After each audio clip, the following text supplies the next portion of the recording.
So good morning, everyone. While we give it a minute or two for everyone to join, just a few housekeeping rules.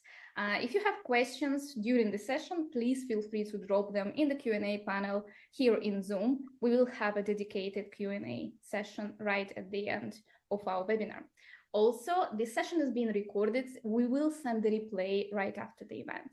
Now, this panel is brought to you by Panopto, a video management platform that transforms your organization's training and expertise into instantly searchable, reusable knowledge. I am Inna Horvat, a senior learning strategist at Panopto, and thrilled to be here with you today and explore something that's fundamentally reshaping our profession. Now, I know that some of you might be thinking when you see that title, are they saying courses are bad? Training is that? No, that's not what we are saying at all, but we are saying this: the world of work has changed drastically and it will continue to change. Learning now happens and it is expected to happen in the flow of work and not just with courses. We need to evolve of how our systems support both structured learning and just-in-time access. So today we are going to explore that with the help of some incredible practitioners who are living this transformation every day. And with that, let me take a moment to warmly welcome our panelists. I'm so happy to see you all, Jillian, Bill, and Katie. You can connect with each of them using the contact information displayed on this screen. So Katie, would you mind getting us started and introduce yourself? It would be my pleasure. Good morning, good afternoon, good evening, whatever time it is for you. My name is Katie Campbell, and I drive leadership development, succession planning, and employee engagement plus learning initiatives that build the workforce of the future for a Fortune 1000 data services company. And I am so excited to be here and to join Bill, Jillian, and Inna as part of this discussion. Thank you. Thanks, Katie. Bill, would you? Sure. Dr. Bill Sodeman. I am a Focal Point certified business coach, and I also run my own corporate learning and development advisory services. I'm focused on helping organizations earn more revenue through better employee engagement and retention. Brilliant. Jillian. Yes, I'm Jillian Moulton. I am the VP of People at Fabric. Fabric is a health tech company, but in my career, I have been CHRO or head of HR of a lot of software tech companies who often are scaling really quickly. And so learning and development is a big part of getting in front of kind of how you grow and how fast you grow, and oftentimes doing it with a pretty lean team on the HR side. Lovely. So I think all the audience can relate to the point I made earlier, that our experts are bringing tremendous experience to the tables. That's why I'm so excited to be with you all here today. Now, let me cover briefly our roadmap. So we are going to move through three big sections. So first, the identity shift. Who are we as L&D professionals right now? Are we content creators? Are we change managers? Are we knowledge enablers? So second goes the architecture of access. How do we actually build systems where knowledge flows in the flow of work? Lastly, third, the smarter impact. So how do we measure what actually matters instead of just what's easy to measure? That's the case for many companies, and that's okay. We'll cover the reasons a bit later. Now, then we'll finish up with the Q&A session, because I guarantee you would have questions and probably some strong opinions. However, before we dive into the panel discussion, I would love to hear from you first. So right now, you're going to see the poll. Could you confirm, please, that it's on the screen right now? So is your learning strategy designed around courses or around access? Pick the option closest to your reality. Or drop your response into the chat in case you have a different situation. We would be thrilled to find out your perspective and actual situation happening in your organization right now. And while we are waiting for the replies to settle, the results I can already see are quite intriguing. So while we are waiting, actually today when I was preparing for the session, a quote came to my mind, is by W. Edwards Deming, and he stated that every system is perfectly designed to get the result it gets. So if it's course-centric, that's by design, not failure to focus mostly on training than access.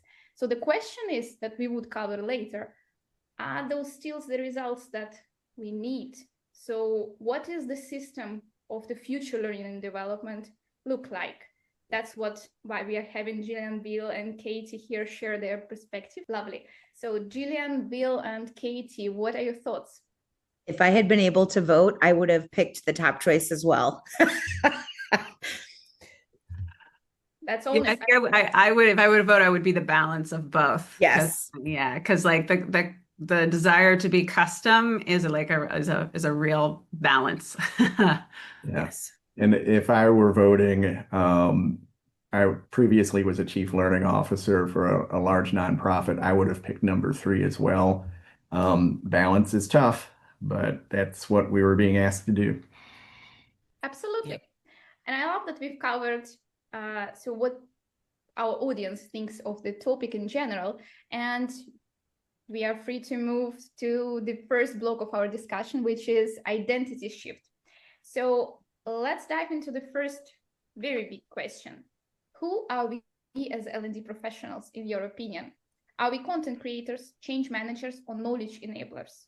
Can we look a bit into the future, and how would that profession look in a couple of years? What should we focus on? I can step in here. I think when I think about, and this might be coming from my lens of, being, owning all of HR and it being a part of it, is that definitely we are growth enablers. Like L&D is your forward thinking, right? It's your forward proofing.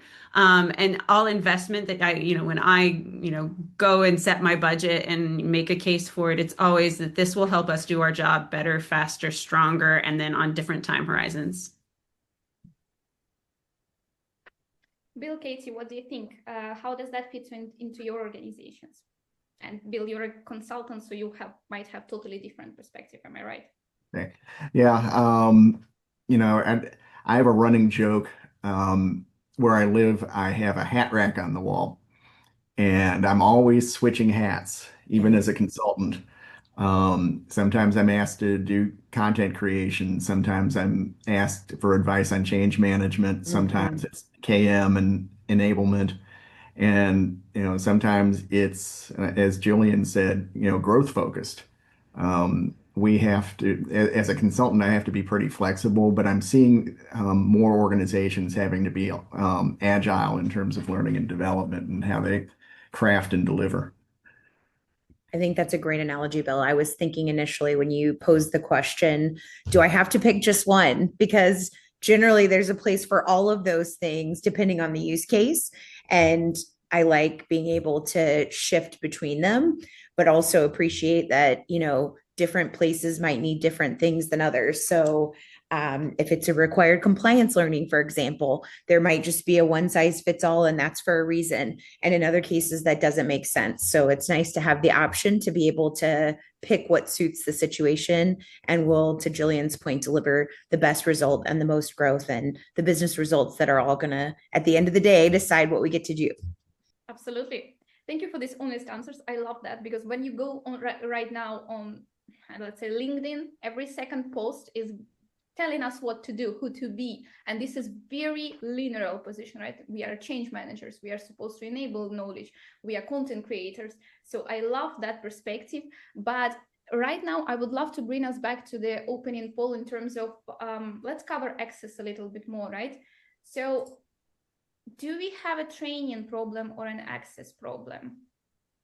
It's a big question. There is lots of dimensions in it, but yeah, Bill, what do you think? I think part of it's an access problem, and it's also generational. We've got millennials and the follow-on generation who are used to hopping on YouTube and finding answers very quickly. I'm older, but I do the same thing if I need to find out something for my work. It's knowledge on demand. And the course-centric approach doesn't seem to resonate as well with those generations, and the trend's only going to continue. Right. Especially now with ChatGPT. I have to be honest with you. I had a conversation with a friend of mine who, she's a student, and I tried to send her over some tips on how to use AI. And well, guess what? She knew all of them, right? So, okay, wonderful. Anyone else would want to cover access or training problem? I think with AI, that's a great example of a situation where just providing content isn't going to cut it. it's not only is the pace of change insane, and so what AI is and how it functions continues to grow and flow, but then on top of it, telling somebody about AI and even telling somebody, for instance, how to build a prompt or whatever, that isn't enough to help Mhm. somebody be a really effective AI user, for example. And so, I think there's sometimes where a content creator and maybe having that content available makes sense, and other times where it's not going to do what it needs to do if that's how you approach learning. Right. Mhm. Yeah, I Absolutely. would, I would, I would double click on that to some extent. I think we do have an access problem, but I think it's also through the lens of turning us from, well, this is what I have, and this is what you're going to do, to this is what you need, and this is how you get it, and here's the different ways you can get it, right? It's a very much a shifting of focus from like serving, like this is what we serve, to how do we adhere to your customization. That's where AI, I think, can be hugely helpful, is the this is my role, this is where I want to be, this is what I need to do now, this is what I want to do in the future, kind of a Mhm. thing. And also tying what the business needs you to learn and grow in with where you want to go from your development. That's Mhm. all about access and understanding. Absolutely. Mhm. And when I think of workplace learning, we all know the sad statistics. There are some of the courses that have completion rates of 5%. So, Ugh. so much Oh, work. wow. Yes, I think that's something that seen several weeks ago. There was a really great research. So what I'm trying, what me as a professional would probably expect from my organization is to have a problem and the solution at the time when I face this problem. So why don't I just go online and use my platforms I would use ChatGPT in real life to find a quick solution to my problem. I think that's something that we would normally expect now from every side of our life, right? Yep. So when we talked about access, we've had a prep session before, and of course we've mentioned owning access. So who owns knowledge in that aspect in your perspective? I think it's a very even painful question for most of the L&D experts around. So we are talking about L&D department, HR. Sometimes HR owns L&D, right? So is it IT or is it the employee? So what are your thoughts on ownership? Well, there's definitely a governance issue. I have run into L&D departments that have always had the primary role in helping learners navigate through content and knowledge. And given the multiple entry points that employees, especially the younger generations have, it requires a multifaceted approach. Mhm. Um, People aren't going to go through the same door in the mall to get to where they want to go. And Or even go into the mall anymore. well, yeah, there's that. There are so many good superstores around. They're going to, I wouldn't say go rogue, but they're going to go through pathways they're familiar with and comfortable with, and that means leaving the walled garden that we've carefully tended in L&D. Um, I agree. Yeah, I also think there's like a freedom to that to some extent, especially if we Mhm. like looking through the lens of like the AI customization that AI kind of affords us. It gets us a little Mhm. bit closer to enablement, but it also gets us a little bit closer to innovation. Like I think one of the things that a lot of L&D is doing is maintaining the content, what Mhm. content is still relevant. And that's something that I think won't be something that we worry about so much because one, AI will probably help us with that to some extent. Mhm. But it'll also be, we're going to be looking at ways to kind of make it more future forward and make it more customized and like getting closer to your job and your development and what the company needs to you. So yeah, yeah. I think the place where there's a little bit of struggle with that are in those highly regulated industries. I'm sure you can identify with Mhm. that in healthcare. Yeah. Certainly, we have that as well. And there's a lot of restrictions placed on what you can do and how you can do it. And so there's also a really important balance there to make sure that all of those regulatory requirements are cared for while providing that flexibility and freedom where we can and where it makes sense. Yeah, and that's actually kind of speaking to that, like because people are, consumer, usage of like LLMs and Gen AI is so relevant. Like you're going to be dealing with that. Well, yeah, here's my path and here's what you need to do. And they'll be like, cool, I went on ChatGPT and this is what I want to do. And so you're kind of like having to deal with that actively, right? Yeah. Right. And I loved what Kate, you mentioned about the security and compliance issues. And actually just yesterday I've talked with an L&D lead, and he mentioned that when they were trying to create a course around AI, or just simply create a support system that would enable employees to learn more about AI, they found out, and I think this is classical for many organizations, that there are either active everyday users of AI, or somebody who is anti-AI in the way that, well, compliance, regulatory issues, etc. So there is no middle ground. And I can't stop myself from asking, of course, do you have any thoughts on that? So how do we kind of narrow down these problematics of having very advanced as learners and beginners? We're living that right now. We're a Google shop, and the way that we get data on their version of AI, which is Gemini, the categories that they give us are high, medium, and low. Google determines the categories. So when we get usage data, it's putting a person into one of those buckets. And to your point, it's very interesting to even try to unravel who is where and what their usage is. But I also heard an interesting perspective as a part of a work group that's trying to work through getting the people, especially in that zero usage category, up into other categories. When people have a bad experience the first time they use it, especially if they weren't really excited about it to begin with, like let's say, for example, you use a prompt and it's not great and you don't get what you expect. Well, then why bother, right? You have that bad first experience and you're not seeing the value. And so unless somebody comes along and helps you understand a different perspective, your perspective is that you don't understand the hype and you had a bad experience. Mm-hmm.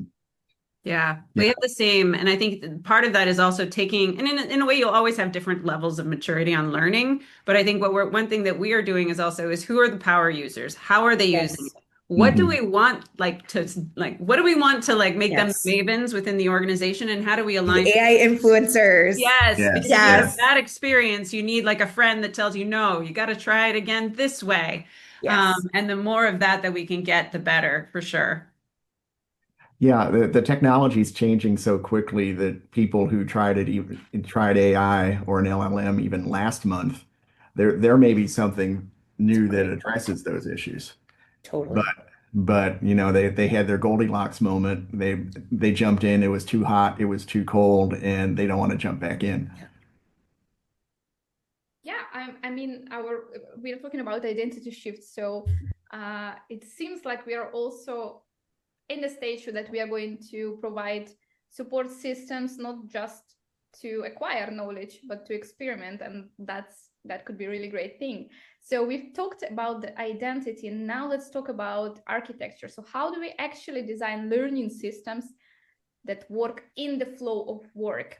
And there is a lot of people who talk about, but personally, I find that these are very blurry conversations. We need to enable employees in the flow of their work. We need to provide access when needed. Nonetheless, we still build our learning strategy around courses, not access. In your opinion, how do we in practice design learning systems that work in the flow of work? Well, microlearnings definitely help. And I find that the organizations that adopted microlearnings have a leg up in shifting from a course focus to an access focus. Especially with the kinds of learning systems that are now available that can help an employee navigate in the walled garden and create their own learning journey. That seems to be the trend that we'll have going forward. It blows up the course model somewhat, but I look at products like LinkedIn Learning, which are very consumable on a micro basis, as a proof that this is what's happening. And I like a lot of the AI enablement in places where it makes sense to have AI overlaid on, text, like your call recording or whatever kind of software you're using, to give that just-in-time resource, whatever it might be, knowledge base, micro learning, whatever it is that that person might need to help them in the situation that they find themselves. To me, that's one of the most exciting use cases. Obviously, there's pros and cons to that, because not every use case can have call recording or, that kind of, I don't want to say invasive, but, AI has a lot of information, and that can be good and bad. And so some places it may not make sense for that kind of enablement, but where it does, it's amazing to be able to see how quickly the AI can process what that person is saying and bring them that resource really quickly. Yeah, when AI is embedded in a tool also that they're already using, or you've decided to switch to, that is the easiest way to get there, right? If your LMS is AI enabled or something like that.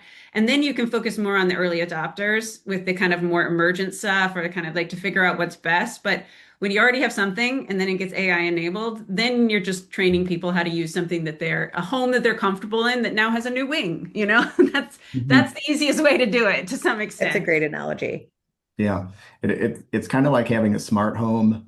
If you present it to someone as, oh, your home's so smart now and this technology is so wonderful, they may get scared about it. But if it's presented more in the way of how it makes their lives easier, then they're more likely to adopt. And that's where I see shifting from courses to more of an access and context piece does make employees and managers' life a lot easier in terms of learning. Yeah. And then you're just focusing on a lunch and learn with somebody who can like show people how to use it and help people remember that, right? That kind of like live mentorship becomes really important. Yes. Yeah. Right, absolutely. And since we've started talking about AI, and the truth is it hasn't been on our agenda yet, there will be a separate, but it just keeps coming up naturally during our conversation. And it just reminded me of a brief moment in my practice. So 4 years ago, I was an instructional designer. We spent $25,000 on 9 micro-learning videos. Some of them were partly animation, some of them interviews. So a couple of employees left the company even before we managed to launch these videos. That's knowledge lost. But now with AI, I can simply adapt the script, I can regenerate the video, I can do basically everything that a couple of years ago I wouldn't be able to do. So that's my example from just experience of instructional designer, but let's take a look at the broader picture of leadership level. And we will talk a lot about proving L&D efforts, benefits to business, right, side of things. In your opinion, how can we use AI today and maybe in the future to make learning instantly available, contextual, and trusted? Because there is another aspect of, having mistrust into AI amongst the employees. Well, certainly one thing that helps is getting employees to use the internal LLMs and AI. And this goes back to my previous point about employees going out of the walled garden. We want to encourage them to use the company's systems as much as possible, not only to capture that knowledge, but to measure what employees are interested in and how they're engaging in it. Yeah, I think. Oh, go ahead. Sorry. Great. We're excited. I love that. I was thinking about it also on the kind of like the combination of the human and the AI, which I think it like gets kind of ignored in like the potential of AI, but I still think where it hits best is when you have that. And I think reciprocal mentorship relationships are going to be very, very important to AI, because especially people who are younger in their in their career, but also more technically adopted, like having grown up with more technical adoption, there can be a really great like synergy between an experienced person who's been there for a really long time and can give you the personal experience with the person who knows how to use it. And then they combine to use AI to kind of aggregate frameworks, pull together information. I do think that is the best way to kind of like adopt it, is like the human and AI partnership. I think it was Gartner that, at least from me where I heard it, coined the term technology as a teammate. And I really like that idea as well, because it's not supposed to replace the person. It's not supposed to be the only thing you use. it's one part of a much greater whole that strengthens the team. And I really like the idea of that. Also, I think it's great to see things like, a lot of people, especially those that might be in the older generations, had a very specific idea of what a career path looked like, for example. And with some of the functionality enabled by AI, it can go back and look at different journeys that people have taken in that company to help make recommendations for people based on what other people have done that might not have been considered before. So, hey, somebody else in this job did this, but they also did this because they have similar skill sets. And I think some of those types of things are really exciting to see as they emerge and continue to become more prevalent, because that will change so many people's lives. If you were a P1, now you have to be a P2 in this thing. No, you don't. You can be whatever you want. And there's a lot of different places you can go with the skills that you have. And here's just a couple of things that you might want to think about. So I'm really excited for those types of applications as well, because there's things that we wouldn't think about or consider naturally in all cases that AI will surface for us. Fantastic. It seems exciting. I know there is a lot of energy or fear around AI, and it's not without any reason, but I do love that our conversation proves that. And just with following up with what Jillian said, the human in the loop, that's going to be actual for a long time. Mm-hmm. So last one, Bill, I know that you're passionate about this. So could you tell us why user experience isn't just cosmetic here in terms of architecture of access and just-in-time training? Yeah, thanks. User experience is crucial. We don't want to make this a painful or cumbersome process.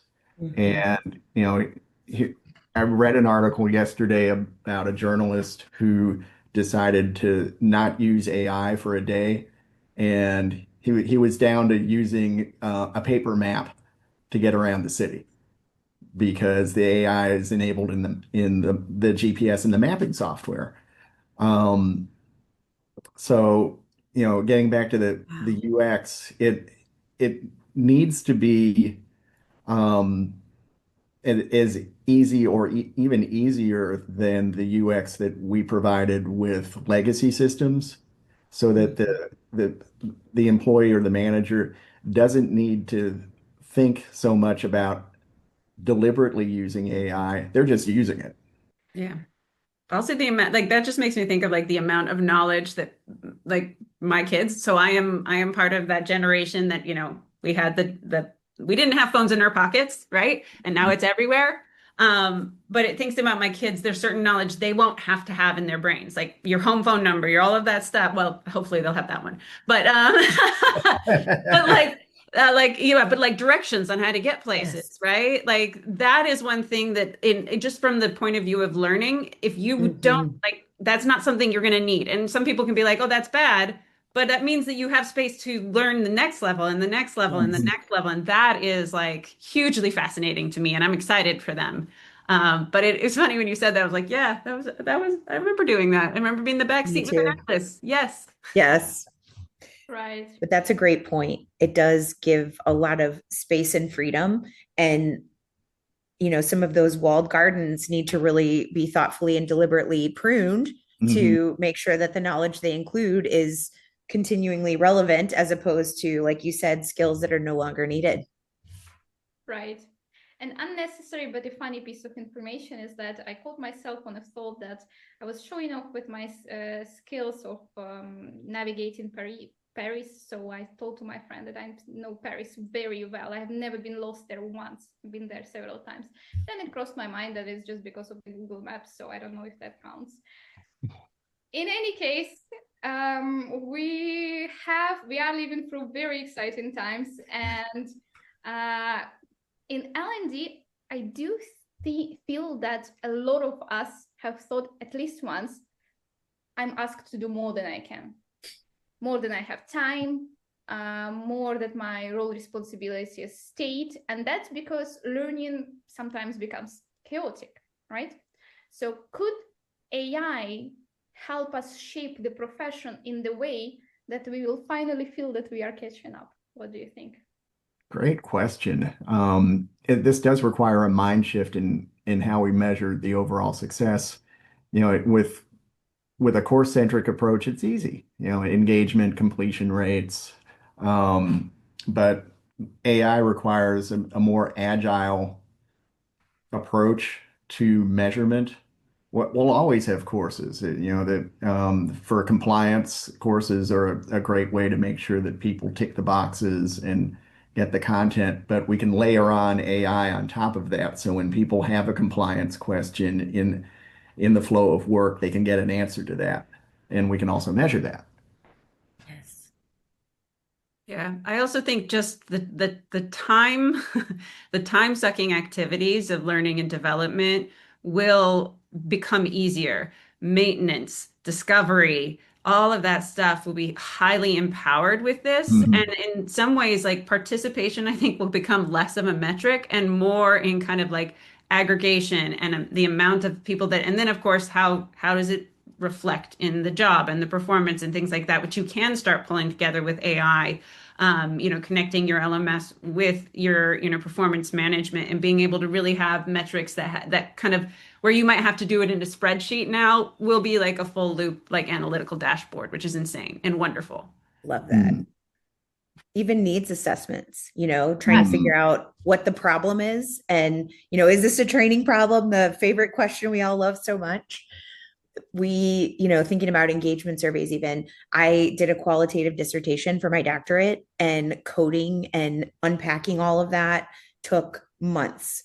Again, before AI, sorry, I know that makes me very sounding old, but it's such a game changer to be able to have all of the commentary analyzed, and even that, what are the needs that aren't stated that we should be thinking about, all the levels that you get from AI analysis that are so incredible.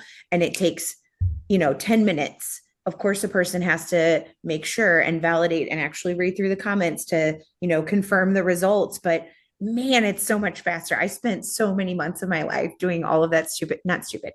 It was great qualitative analysis, but the time savings is incredible.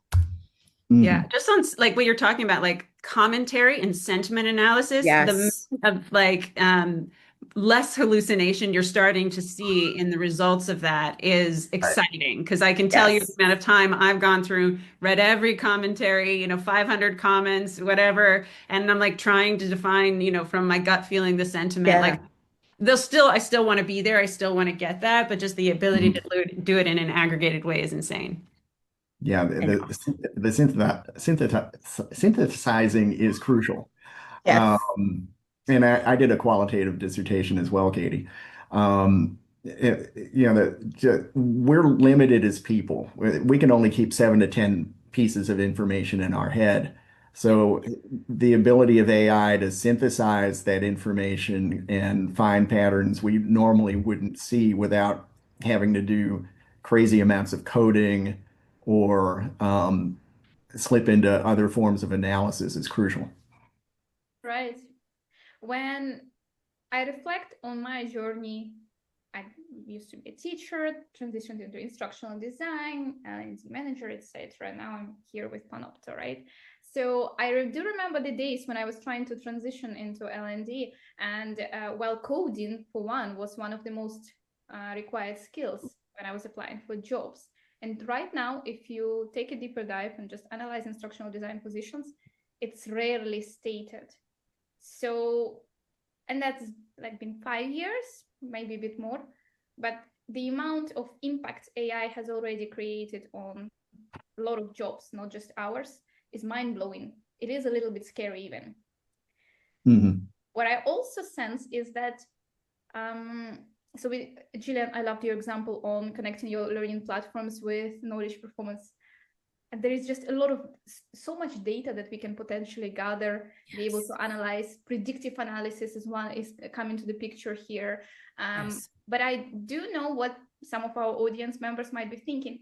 How close are we here actually to these amazing, incredible tech advancements? How close are we to having half of our jobs, like 50% for sure, getting substituted with AI? So what, in your opinion, how do you feel in your responsibilities? What's the progress? What should we wait for in the next couple of years? Well, I don't think it'll happen all at once. I mean, it will feel like that once it arrives, right? But I do think it's based on adoption. It's also based on validation. Because remember, the audience for all of this is still humans, right? So we don't want to lose that in that. Like, right? We're not, AI is training itself and he's doing it. But what we're talking now is how do we level up humans with these tools? And I think the interesting thing is we were going back to what we said about the more it's embedded in tools we use today, that is where it will land first and be utilized almost in a non-thoughtful way, right? I think even in like the stage that we're at where we're all using, ChatGPT or Gemini or Claude or whatever to kind of dabble with it is that. And what I find interesting is, I mean, I don't know if this is going to happen. It is ChatGPT going to replace the Google search. That's the kind of big thing now. So we will change our tools, and I think it will be done in almost an integrated way. It feels right now it's getting slammed because we are playing with it kind of like, immaturely, to be honest about it. But I think there will be a day when we look back and go, oh, yeah, it's just life now, right? It's the next evolution. I'm not going to say revolution, but we're getting close to that. Is like, how does it up level us and just become a part of our life? So I don't think will be a day where it'll be like the AI has arrived. I think it will just be us. Kind of like CDs going out or, any of those types of technologies. It wasn't just, but all of a sudden there's no more CDs. Yeah. Or the internet. Someone was talking to me. Yeah. I was listening to a thing where they just kept saying AI, AI, AI, and it's a very diverse thing, just AI. But I started thinking, okay, every time he says AI, I'm just going to say internet and put myself back in the 90s. Yes. There we go. Yeah, there's a lot of parallels with what we saw with workplace internet adoption and workplace AI adoption. At some point, we just wake up and go, people are using AI tools even if they're not really thinking about it, or they're engaging with the technology in a way that moves their learning journey forward. I love that I invited you to speculate in hopes of, getting enormous attraction for this webinar and, become sort of fortune tellers. But I understand we need to slow down, fully agree. So my trick didn't work. However, there is something that I would love to cover with you, and that's something that Bill mentioned right in the beginning of this segment. So let's address the elephant in the room. Most L&D teams are measuring what's easy, not what matters. We count course completions because we can. So what can you advise to focus on while measuring learning strategies in 2025, 2026? So the nearest future, what is your approach to measuring impact of L&D strategies?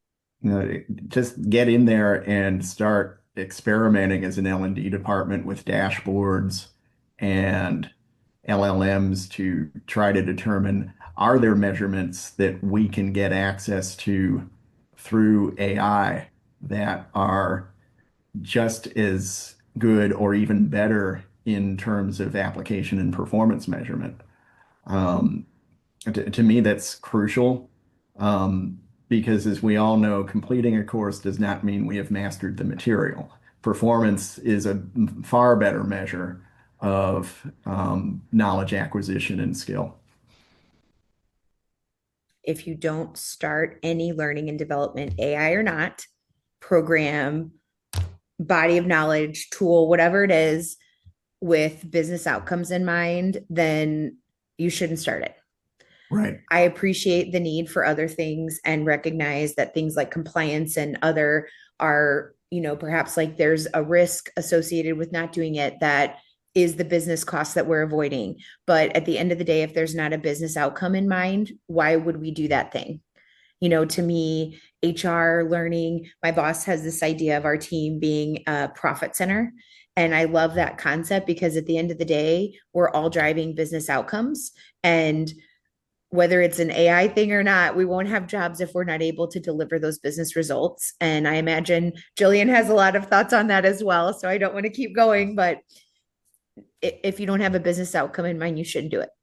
Yeah, 100%. I mean, you have to show why it's valuable. And I think a lot of what I'm doing, because my team is kind of it's part of the HR operations, right?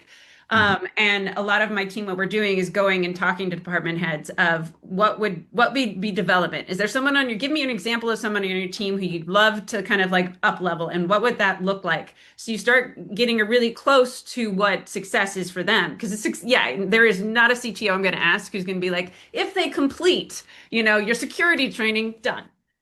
They're going to say, have they learned a new language? Have they converted something into revenue, sales enablement? Have they, closed more deals? And so Is there more pipeline? yes, more pipeline. Yes.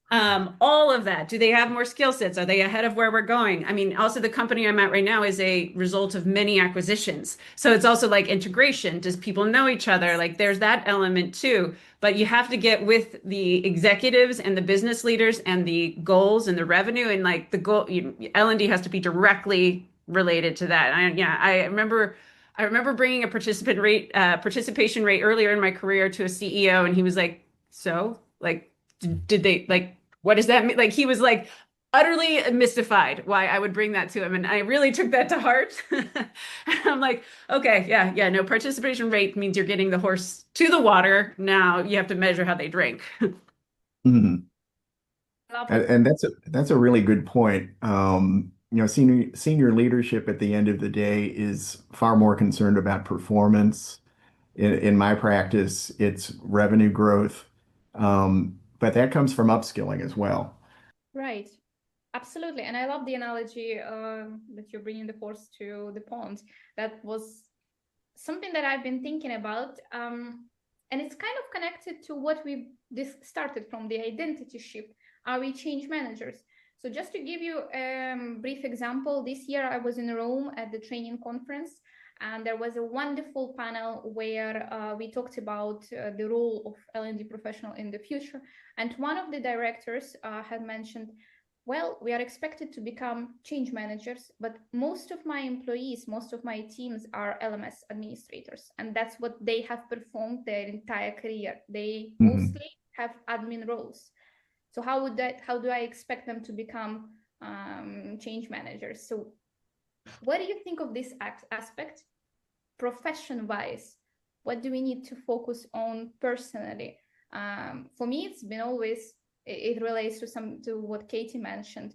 Do we understand the business and what all of you Mhm. have talked through this session? Is there anything else that we should add to that list?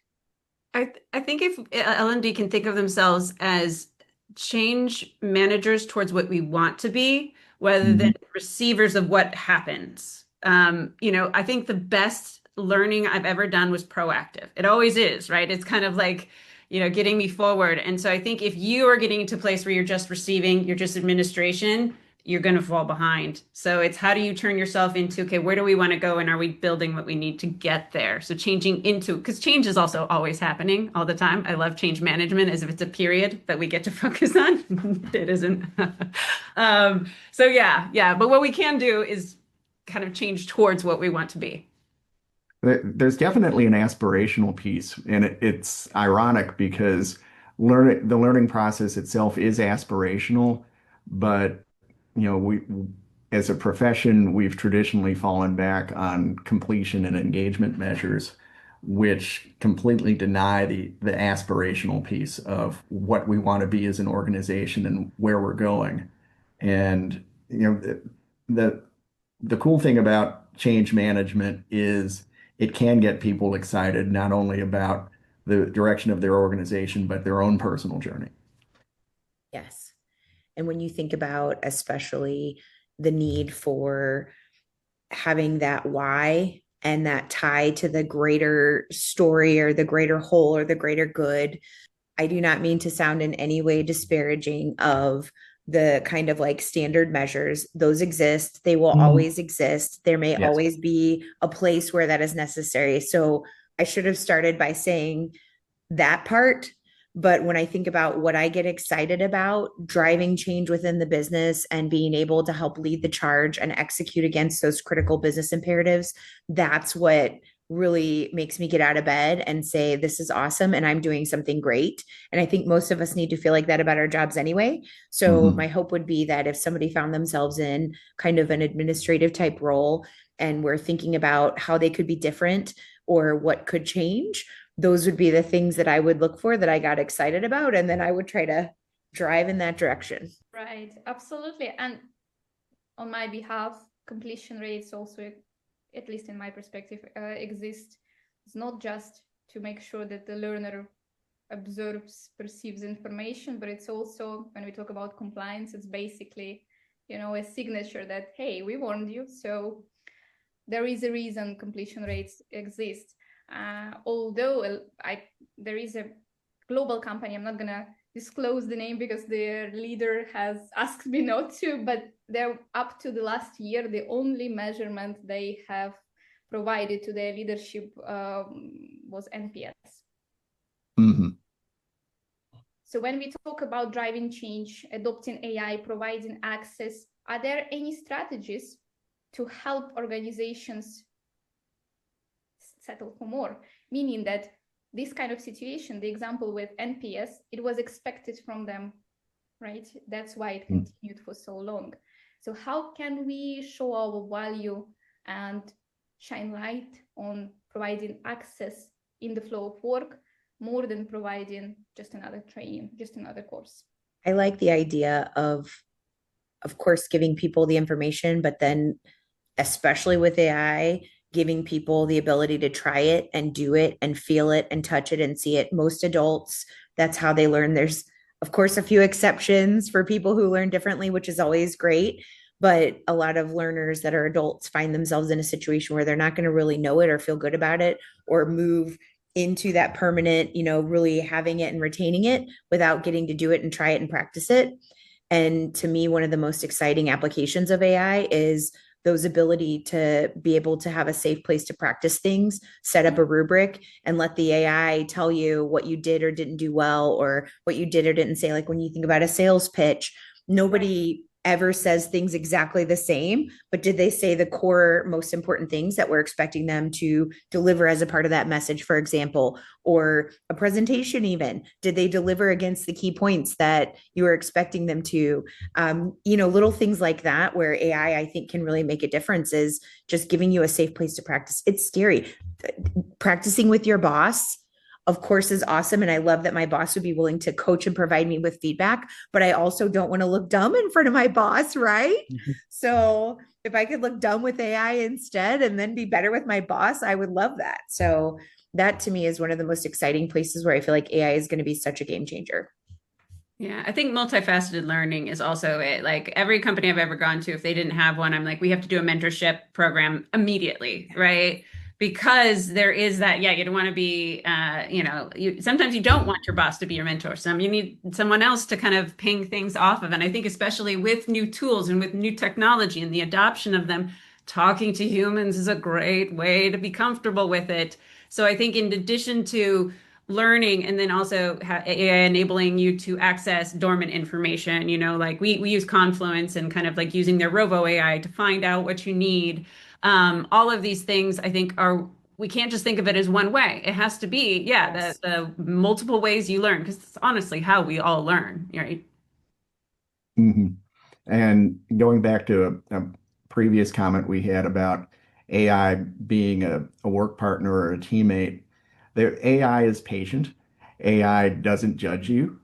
AI learns with you, and the AI is always available. Whereas, that people are great. I love people, but sometimes they're not always available or in a mood to help you learn. Yep. Right. There is a lot of talk about AI coaching as well, and that's a whole other conversation. I think I've made a mistake and I should have booked 2 hours for us, so apologies for that. But lastly, I'm sure we've all heard this phrase, L&D catches up to technological advancement the last. This is the final department to implement new technology. So that's not always the case. Of course, that's not what I'm saying, but a lot of times it is. So as AI continues to reshape the workforce, is L&D leading the access revolution, or just we are trying to catch up? It depends on the organization. I see organizations where the L&D team is in catch-up mode, but that may be a legacy piece. The organizations where L&D is helping lead the charge, they're doing it not only with L&D governance, they're also doing it in a very cooperative way, because AI has the potential and it's actually breaking down silos in organizations where they're allowed to do that. And L&D can be a vital part of that. Yeah, I would say being from the kind of broader HR space, AI in business right now is interestingly coming from not only the CIO, but the CHROs. It's a very interesting time because of the teammate aspect of it.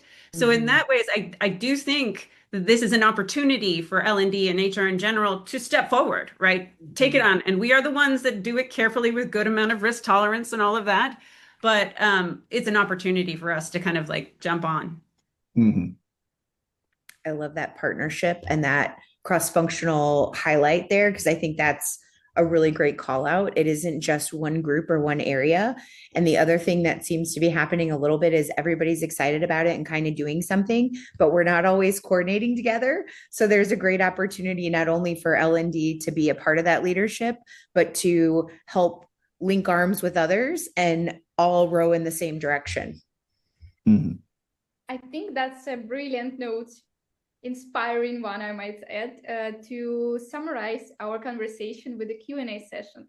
So, dear audience, we've challenged some assumptions today. We've talked about identity, architecture, and impact, and now we would love to hear from you.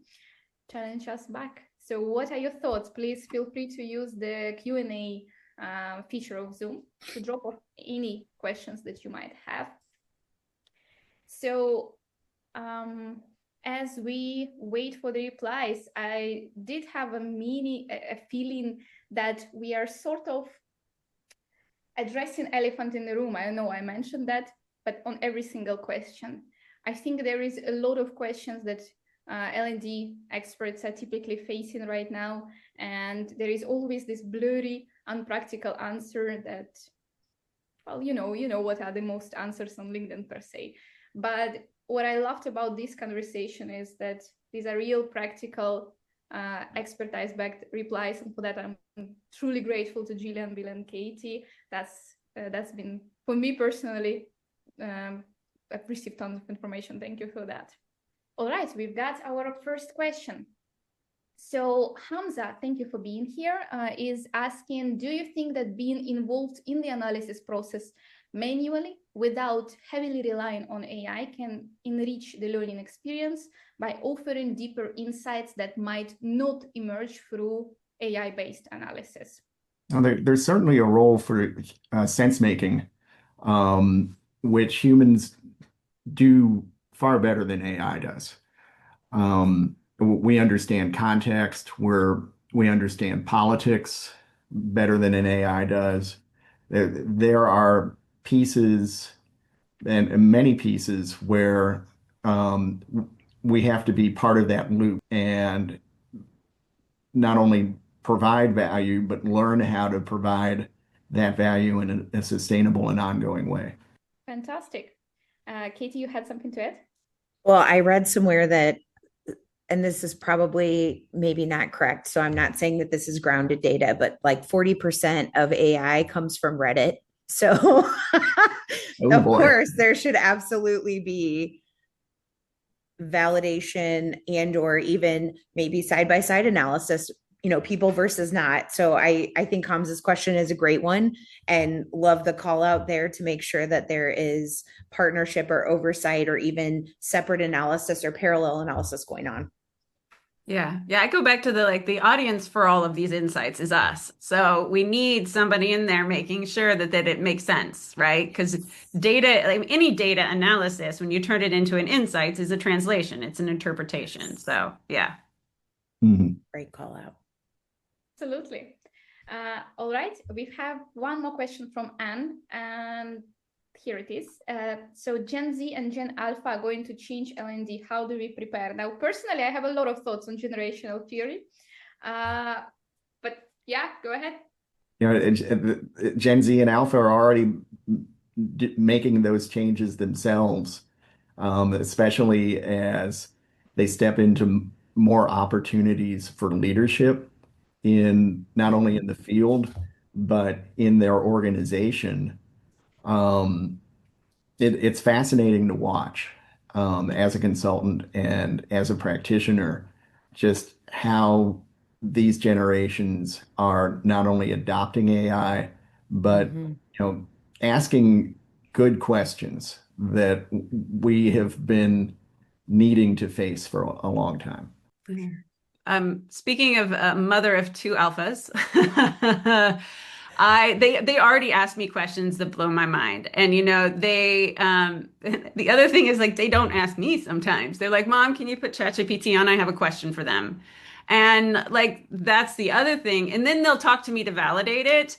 But that is fascinating to me. But they also come up with ideas of like that I'm just like, what? And then I have to take a moment and like digest it in the true generational like way. Like my son the other day asked me, "Do you think that, skateboards will have, chat GPT in the future?" And I'm like, why would, sure. Yeah. And he probably has a whole world going on there that could be an amazing business idea down the road. But like, that's what I mean is if we are open and curious with each generation across it, like that's really important. Absolutely. Thank you so much for the wonderful question. And I know there is probably 15 more minutes that we could talk about, especially in this aspect. And thank you to our panelists, Katie, Bill, Jillian, for being so candid and practical. That's the most important of it today. So if you want to follow up with our panelists, their contact info is coming up on the next slide. And before we say goodbye, so bye to Jillian, Bill, and Katie. Again, thank you. But before we say goodbye, one more vital piece of information I'm happy to share with our audience. So judging on what we talked about, think about your organization's training for a moment. You put time, energy, resources into it, but how often does it actually stick? So worse, someone leaves, their expertise lives with them. And that's where Panopto comes in. Every training session, every meeting, every expert demo becomes searchable, reusable knowledge. You create it once, you share it everywhere, and AI-powered search delivers exactly what employees need the moment they need it. The benefits are clear. New hires get up to speed faster, no more lengthy onboarding cycles, managers spend less time repeating ad hoc training and freeing them to focus on higher value work. Compliance becomes simpler, and your team's performance scales without scaling your headcount. In short, Panopto doesn't just help your team learn, it preserves expertise, drives efficiency, and multiplies impact across your organization. Capture your team's knowledge before it walks out the door and make it instantly findable for everyone who needs it.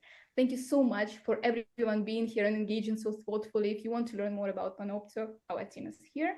And here's what we would want you to remember. The future of learning is already here. It's not evenly distributed yet, and it's our job for now to distribute it, to make knowledge accessible, findable, and useful when it matters most. Thank you all so much. Thank you. Thank you. Thanks, everybody.